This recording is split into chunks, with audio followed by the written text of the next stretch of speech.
shutting the door and I'm like sobbing, like I'm just losing it. And I pretty much was at that point where I'm like, nobody knows what to do with me. What is good, everybody? I am here with my super good friend, Bailey Redmond. And so, Bailey, before we talk about anything, just give like a quick intro. Who are you? What do you do? Age, all the fun stuff. And then we'll kind of dive in from there. Okay. Hi, I'm Bailey. I'm super awkward at these things, so forgive me if I have awkward laughs. I'm 27 years old. For the longest time, I've been telling myself I'm 26 for 2 years, and I'm actually 27. I'm 27 years old.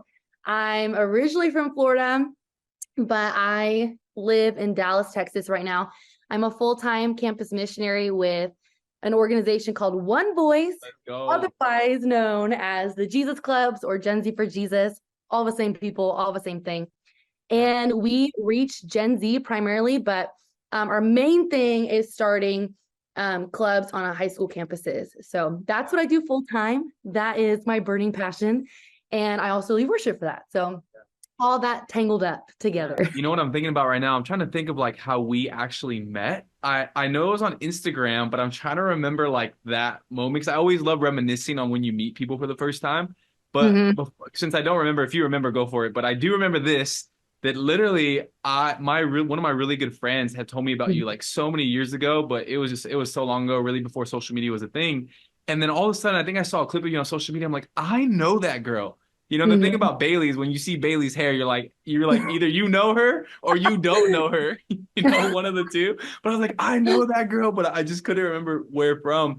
And the amazing thing about Bailey, before we dive anything, just so you guys know, like she is somebody who I don't even know if I've told you this, Bailey, but like I really consider you just like in regards to worship leading, like really like a voice in our generation, like somebody who's pioneering such a special gift and calling in that area. And I always say it like this, like the worshipers get sent out first. So like if we don't have strong worship leaders, man, like Oh obviously Lord. we don't need somebody to lead us in worship, but it really helps us to learn and to grow from people who God's gifted in that area. And so if you're watching this right now, you're like, where have I seen Bailey? You've probably seen her on Instagram, leading worship, going crazy, leading you into an encounter with God. Amen. So that's what's really exciting about Bailey. But here's where I kind of want to start today. I really want to start with like your personal story because I think so many times in our generation, we see the gifting, we see the anointing, which are great things, and I honor those things. And we're going to talk about those things.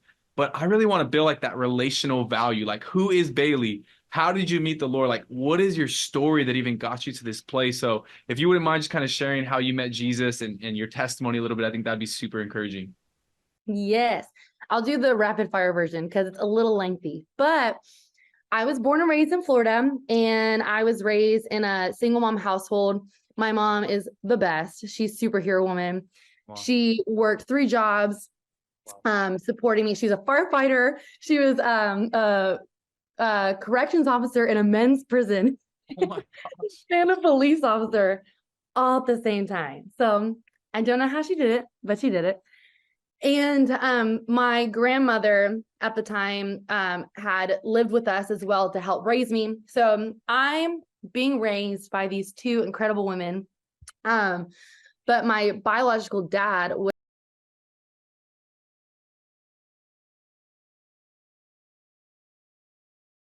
wasn't in the picture at all. Yeah. Basically, when my mom and my dad had met, one night stand situation, and my dad was in between his second and third marriage, and he was told multiple times by doctors that he was infertile, could never have children ever, ever, ever. And he kind of let that dream die, within his first and second marriage. He pretty much gave up that dream. So lo and behold, one night at the club, next thing you know, like this random girl he's not even in a relationship with is pregnant. And I think for him, his whole world was just like spiraling out. So my mom obviously tells him, this baby's yours. They do the DNA testing, all that stuff. And he decides that he wanted nothing to do with my mom, wanted nothing to do with the pregnancy, and basically just kept my existence a secret for 5 years, Wow. which is crazy. So my mom, even though she was not, a God-loving woman, she didn't have any relationship with Jesus or anything like that. she made up in her mind, actually, thanks to my grandma, who is radically set on fire, loves Jesus, like one of the most godly women I've ever known. Because of my grandmother, she decided to keep me. And she's like, okay, I don't know how we're going to do this, but I'm going to do this. So my mom, with her 3 jobs, crazy jobs, she raises me. And my grandmother ends up attending this church called Calvary in Ormond Beach, Florida. And they find out that this church has like a daycare. So my mom's like, free daycare, amazing. My grandma will go to church and will take me into that free daycare. Perfect. It all works out. So I actually start getting into the church realm because of my grandma and because of this free daycare at this church. So I start attending this private Christian school, and I'm all of a sudden being surrounded by all these godly people who are praying over me. And literally, I remember being in nap time as a 4-year-old and waking up and seeing my teacher laying hands on me and praying over me, because they knew my story. They knew my home life, and they clearly knew something about me that I didn't know yet. So fast forward, I'm 4 years old, and my dad basically, through a really long story, my dad ends up reconnecting with my mom and basically decides that it's time that he wants to meet me. I'm around 4 or 5 years old. So my mom picks me up from school one day and takes me to, he was also a firefighter, takes me to his fire station, and I meet my dad for the first time ever. And I'm freaked out. Like, I had 5 years where I barely had really any interactions with men or fathers at all. Like, I only really saw my mom, who didn't date at all for most of my life, and my grandma and the people I saw at school. That was literally my whole world. So all of a sudden there's this huge man who's like running towards me and being like, my baby, oh, and like scooping me up and like, I love you so much. And I instantly start freaking out. I'm like, Mom, save me. And I'm like, who's this strange man? But after that whole encounter, my mom finally, as a 5-year-old, tells me like the story of how I was born. And I literally had no concept of fathers, and I had no concept of God. I had no concept of men. I wasn't exposed to that. So that wasn't really on my radar, that it's normal for people to have a mom and a dad. I just thought, well, I have an amazing grandma. I have an amazing mom. Yay, life's great. But after that moment, after meeting him and after my mom sharing the full story, I started to develop like this like gaping wound in my just life. And it really took on the form of rejection and abandonment. And it was like chronic. Even as like a 7-8-year-old, I was constantly like, my mom would be just showing so much love and affection to me. And I'd constantly have this thought of like, no one wants me, no one loves me, no one wants me, no one loves me. And as a middle schooler, I'm still attending this private Christian school. I'm having to go to chapel. I'm having to go to Bible class. Like, it's a requirement. I have to. I'm starting to hear more and more about God being your father, and like just hearing people share about how, God formed you in your mother's womb, and he knew you, and he predestined all the days of your life. And people really started to talk about that. And it honestly created more and more rage in my heart towards God, because I was like, if this is true, you either hate me so much that you like predestined all my days for me to be doomed with rejection and abandonment, or you're simply not real. Because I had like plastered on the face of my biological dad onto the face of God, where I'm like, my father's absent, so you must be absent, or you're going to say you love me, but then walk away in the end, and then you're not going to be there. So I was really struggling, especially in middle school, with believing that God was this good, kind father, and believing that I was even wanted, or that I even had a purpose, or that I wasn't an accident, because that was like the narrative that I had adopted, was like, I'm an accident. I wasn't supposed to be. doctors told my dad that would never happen. And then I'm a one night stand. Like I'm a product of a one night stand. I'm not like I'm an accident. Yeah. So it was actually through my grandma who day after day, she's a spicy Italian woman. She would day after day, like just be upfront with me of like, this is the reality of eternity. Like if you choose him, like I promise you, you'll never be let down. You'll never be disappointed. Like he's the greatest thing that, my grandma's telling me he's the greatest thing that she's ever chosen. And then, and she's also like a true Pentecostal woman. She's also telling me the reality of hell. She's just like, there is also an eternity of like separation. And you were never created for separation from him. Like he wants relationship. He wants you with him forever because that's how much he loves you. That's how much he wants you. And I thought that she was like this psycho, crazy, cuckoo, Pentecostal grandma. So I was just kind of like, tune her out. But finally, when I came to like my 7th, 8th grade year, I was just so like riddled with self-hatred and with rejection and abandonment. And I dabbled a little bit in like self-harm and just all sorts of things, to the point that my mom was kind of like, I don't know what to do with you anymore. Like my mom had depended so much on my incredible pastors and leaders to fix me, but nothing was going to really like solve that deep wound in my heart except Jesus. And so I kind of reached like a rock bottom moment, and I was in 8th grade. And that was around the time that I actually found out my dad ended up being arrested because he was teaching at a college, teaching EMT classes because he's a firefighter. And women had started to testify that he was sexually abusing them. And so one woman came out with allegations, and then 100 other women came out with the same story. So my dad ended up getting arrested, and lo and behold, he pretty much like had an ongoing problem for years and years and years at this college. And they strip him of everything, all his degrees, all his medals, all of his stuff. Because, he was like a really good EMT or whatever. And he was, he was just like a really involved person in public safety. So they basically tell him he'll never work in public safety again, become a registered sex offender, all that stuff. And I never see my dad again. Like that was pretty much the end of it. Like I was in 8th grade and I never saw him again up until his death, which was in 2020. And so that was really, really, really, really hard for me to like grasp and wrap my mind around, because again, it just confirmed to me again and again and again, you will never have a father who loves you. You will never have someone who is proud to claim you as their own.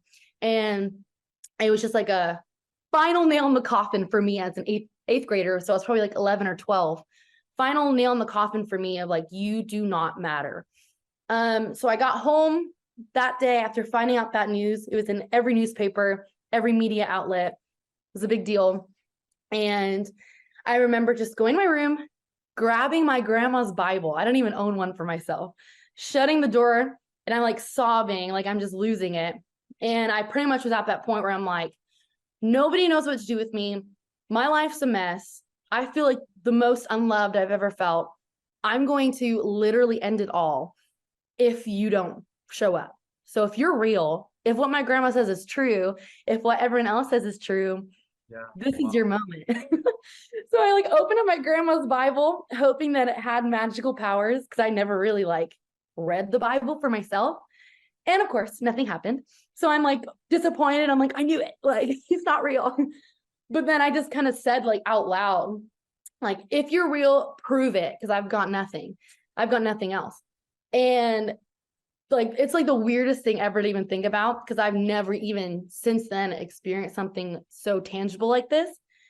But it was like the whole room like got like 30, 40 degrees hotter. Like I felt like something had just shifted in the whole atmosphere, where all of a sudden it was like hot in the room. And I literally tangibly felt someone come up behind me and like wrap their arms around me. And I felt like this tangible love that I never felt love like that ever, ever, ever, ever. I'd been in all the chapels.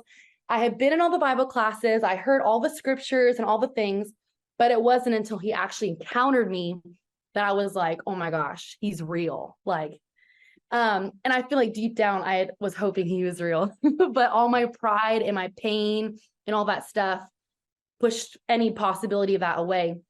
So in that moment, I knew he was real, and I was terrified, but also so excited out of my mind, because I knew, like, okay, I don't know how to do this whole Christian thing, but I'm going to try. And I ended up going back to my my private school the next day, because I'm in 8th grade, and telling my teacher, hey, something happened yesterday in my room. I don't really know how to explain it, but like, what do I do now? And my teacher and my grandma told me this as well. Basically just like, however you encountered him, then like, go back in your room every day and do the same thing. Bible open, just talk to him, wait on him, and he's going to meet you. And so I did that every single day, and I felt stupid. And I felt like, I felt like I was learning to walk again, basically, but I did that every single day, and I got like addicted to like his presence. And then of course, eventually later on, I learned how to read the Bible and pray and all the things. But yeah, that was like the moment that changed everything for me. So long story short. Wow. I didn't know your story, but I just find it so significant. I mean, like, it's really, I think what you're expressing, one of the things like that orphan spirit, right? And I had that too. Like, I didn't have a father. Now the circumstances were different, but I felt that same way. It's like, and it's funny. I've never really heard your story, Bailey, which is like, I don't know how, but as I'm sitting here, I'm like, you literally sound like me in some regards. Like, I'm like, hey, I had the best mom ever. Like, my mom loved me. She wasn't walking with God, but she loved me so well. She took care of all my basic needs. But at the end of the day, when I was in my room, like, I felt so lonely. I felt so not seen, not valued. Like, and then the whole father thing, like literally never having a father. It's like, I didn't have that moment of placing that on God, because I didn't even have any concept of God, but I had this deep, like you said, wound in my soul where it's like, will anybody actually really love Ross? Does anybody actually really care for me? Maybe I'm good at sports, or I get good grades, or whatever the case is, but who actually like cares for me? So as you're sharing that story, I'm like, man, this is like one of the stories of a generation, right? We're in such a fatherless generation in so many regards. So I'm just like, man, God, like, he's breaking that off of our generation, that we would come to know our real father, our father in heaven, and receive healing in the fullness of life, But I also want you to share too, take us on that journey. So you get saved around like that middle school, high school range. Like, how do you transition into, you're obviously leading worship now, and I really want you to speak onto worship. Before you speak onto, like, how did you become a worship leader? How did the desire, the burning kind of enter your heart to really lead in that manner and walk in that gifting? It's such a funny story, because I actually started to lead worship 2 or 3 years prior to me actually getting saved. And it's so funny, because I'm like, what were my leaders thinking? Like, what were they doing? But they're the best. And I still know them, and they're still at the church that I was at today, and they're the best. But basically, this is exactly how it happened. It's so unspiritual, nothing crazy. But I was in 6th grade, so few years prior to me actually encountering God. And one of my best friends, who was one of the senior pastor's daughters, and she's like, she led worship every week, super anointed. I just loved her. And we loved to like sing, like play around and sing. Like, we'd be those obnoxious girls who were like, let's do some harmony. So we would like just play around and sing together all the time. We loved doing like skits. We loved doing stuff like that. And me and her ended up doing this duet for like a Christmas play in middle school. And it was Rudolph the Red-Nosed Reindeer. We sang that solo. And the father-in-law of the man who was the worship director over the middle school and high school, his name is Ronnie, but Ronnie's father-in-law was there at the Christmas play. And he ended up telling Ronnie, hey, there's this girl, like, she sings pretty good. You should have her like sing for the youth group, like worship team. And he doesn't know me. He has no idea if I even love Jesus. All he knows is that I go to this school and I'm best friends with one of the pastor's daughters. And he ends up messaging me. Ronnie ends up messaging me on MySpace of all places. And like, this is the one when MySpace was popping. Yeah. And he messaged me and was like, hey, just as simple and plain as this, hey, do you want to start singing on Wednesday nights? That was it. And like, no, hey, how long have you been loving Jesus? None of that stuff. He's just like, hey, do you want to start singing? And I flipped because I was so excited. One, because I never went to youth group because my grandma couldn't drive in the dark. So I never went to youth group.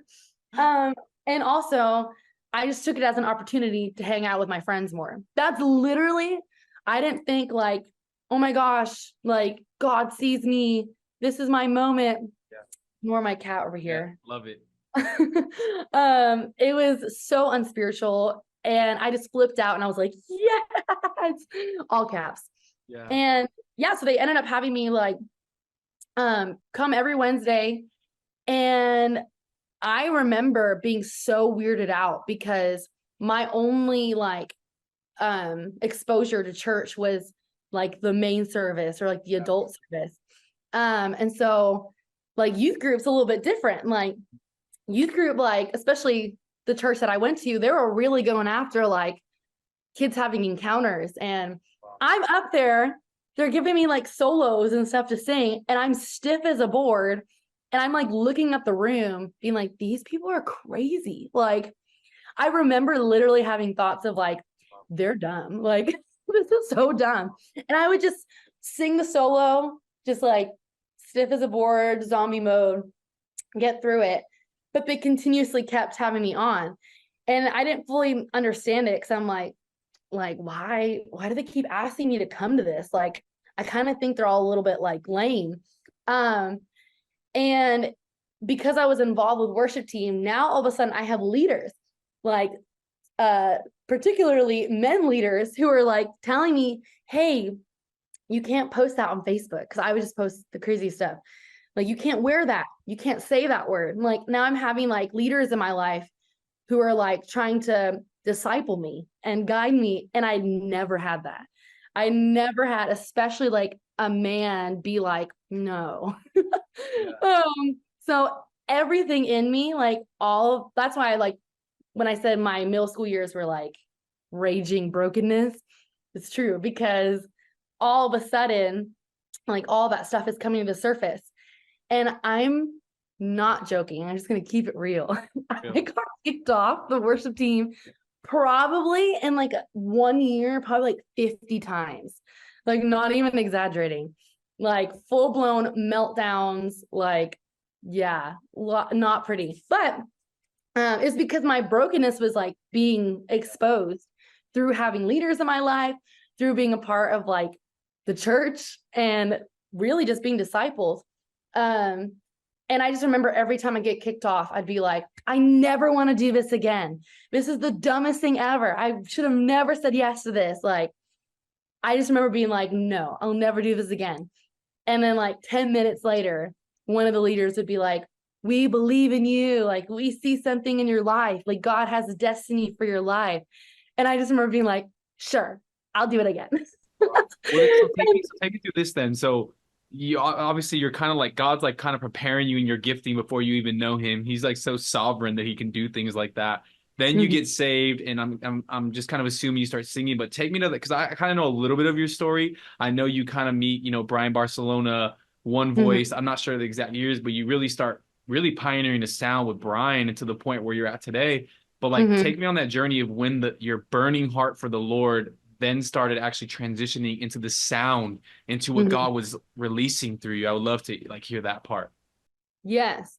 So after I have an encounter with the Lord and all that stuff, I remember being a freshman, and all my friends had pretty much made up in their minds what they're called to. I mean, I don't know why they decided that young, but they're like, I'm going to be a missionary to Africa. I'm going to be a pastor. I'm going to be this or whatever. And I was still grappling with like, I don't know what I was like made to do. Like, I just gave my life to Jesus. Like, that's enough for me, I guess. I don't really know what else. And I just remember a day where I was leading worship at my youth group, and I was like on stage, like in the back on my knees. And I was actually kind of like really wrestling with like, is worship leading something I'm supposed to do? Or is it just something that like I kind of got thrown into? Or like, what do you want to use my life for? Because I don't really have a clue right now. And that's when I had my first ever like vision encounter, where the Lord showed me this picture of like me as a cartoon and him as cartoon Jesus. And I had this like mic in my hand, and I'm like singing and dancing, and there's like these cartoon music notes coming out of my mouth and like swirling around cartoon Jesus. And I'm thinking, I'm psycho. I'm losing my mind. This is weird. But Jesus and the picture that I was having was like ecstatic, like losing his mind in joy, was just so happy. And I just like, for me, I just knew that I knew that it wasn't about me leading worship as like an occupation. It was the fact that he created me to worship because it made him happy, because it actually brought him joy, because it actually like, it brought him pleasure and glory. And for me, I was like, okay, like that's it. So I actually started to walk into that like sound, that personal sound, one, through obviously like turning up old school Jesus culture in my room and just in the secret place, like just really going after him in that context. But also I started a Bible club when I was in high school. And I started I did both because I was one of the only Christians on my high school campus. I would preach and I would lead worship. That's so And it was literally like at the time the most terrifying thing ever. But I was burning, like I was burning to see revival on my campus. And I honestly got through the 4 years, I had a lot of like death threats, and I ended up getting jumped in my neighborhood. That's a whole other story. It's the craziest thing ever. All because of Jesus, all because of my club, because it started to get traction, all that stuff. But as I was leading worship in my Bible club, that's actually where I, for lack of better words, I kind of discovered like a breaker sound, where it wasn't so much about like, I'm just trying to sing the song to get through it, or, this is the most popular worship song, so let's just sing that. It was like, okay, there's people in this room who physically want to hurt me and hate that I love Jesus. And this school needs an encounter with him like I did in my room. So I just remember like just going for it. Like me and my small little group of friends, you would just start worshiping in some of the classrooms. And fast forward, after I graduated high school, I ended up meeting Brian Barcelona at a YWAM school in Kansas City. And again, I'm young. I'm 18, 19. Yes, I'm leading worship like in my youth group. Yes, like I'm leading worship in my Bible college, but it wasn't like I had like this huge mass following and all these albums or whatever. I was just burning for Jesus. And I was worshiping where I was, where I lived or where I was planted.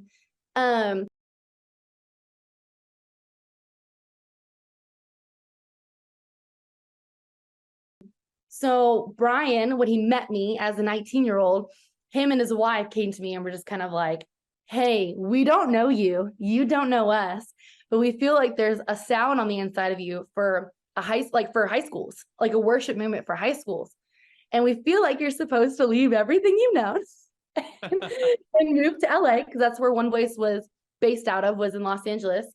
We feel like you're supposed to become a full-time campus missionary and pioneer that sound. I'm literally like 18 or 19, and I'm like, you got the wrong girl. I don't know what you're talking about.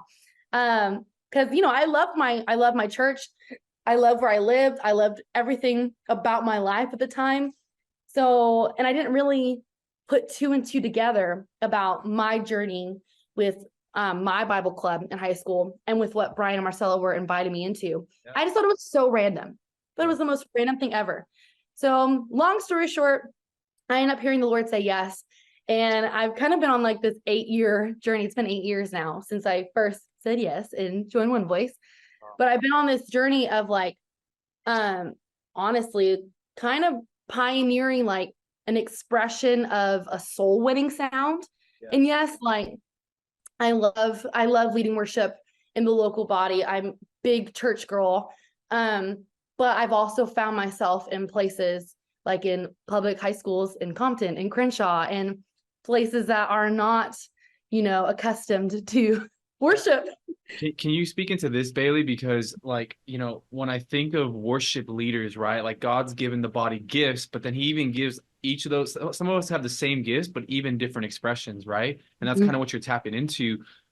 I want you to kind of share a little bit, like, how do you approach worship? And what I mean by that is, like, what is your heart posture and your mindset? Because the truth is, like, worship has many expressions, but I believe the Lord is literally gifting not just you, but so many people across that worship leading community with, like you said, it's like that breaker sound where, hey, when I walk into a room or a public park or a public space, it's not that I'm better. It's just simply that God has given me an expression that correlates better with people maybe who aren't in church, have never been in church. Maybe they don't even care about church. And so I would love to hear your heart, because I believe as you begin to answer this question, there's people watching this who their expression is probably similar to yours, or they're drawn to it. And that's probably because they have a similar DNA that God is maybe even birthing in them. And so I would love for you to share how your heart posture and your mindset and your approach is to worship, so that you can steward a sound where when you're in public spaces, people are getting saved. There's breakthrough in the revelation of Jesus. There's a hunger that's birthed. And I know this is such a heavy question, but would you just kind of share that approach and that heart posture and that mindset behind that? Yes. Well, I know this is spoken about so much, but when you go back to the first time that worship was ever mentioned in the Bible,